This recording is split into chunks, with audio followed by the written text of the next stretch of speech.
Unions, shifting gears here a little bit, guys.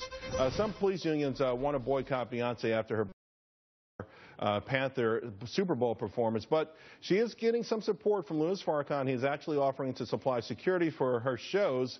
Joining me now, Sheriff David Clarke. Sheriff Clarke, I know that you were one of those. You were pretty outraged at that halftime performance, and since then you've had police officers, I know particularly in the Miami area, who said they would boycott and not work off hours to provide security. Minister Louis Farrakhan has stepped up. Is this going to help the situation, or will it inflame it even more? That'll make it worse. Look, I don't care who she hires as private security, as long as public resources in the form of police officer aren't used. But she's got a brand, and she's got a good brand. She's got to be a little careful with it. I can't believe that she would crawl in bed with the devil that I call Louis Farrakhan.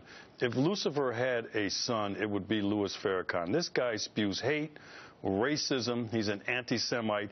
He, last September, called for 10,000 black men to rise up and kill 10,000 white people. Recently, last fall, Farrakhan came to Milwaukee, and his staff had the nerve to call my office and ask if we would provide security for him, to which my response was, seriously? No, if you guys paid me, I wouldn't provide security.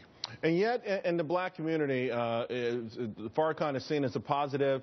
The Muslims who follow him, there are certain rigid guidelines that people say, hey, you know what? Maybe it wouldn't be broken families, broken drug addiction, and those kind of things. Is that wrong to put him on a pedestal for those things, or are the other things just completely mitigate that?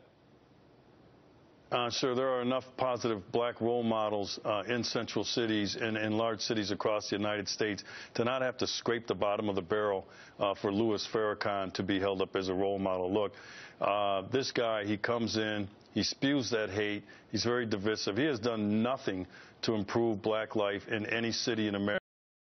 And I think that's a guy who should be shunned. And if you're a parent out there, you should keep your sons and daughters away from the likes of Louis Farrakhan as a role model. If you do, you're going to do nothing but lead life in a downward spiral. So Farrakhan can do what he wants. He can say whatever he wants. But when it comes to being a positive role model in the black community in America, he is not that. All right, Sheriff Clarke, you straight shooter. We love it. Thank you very much. See you soon.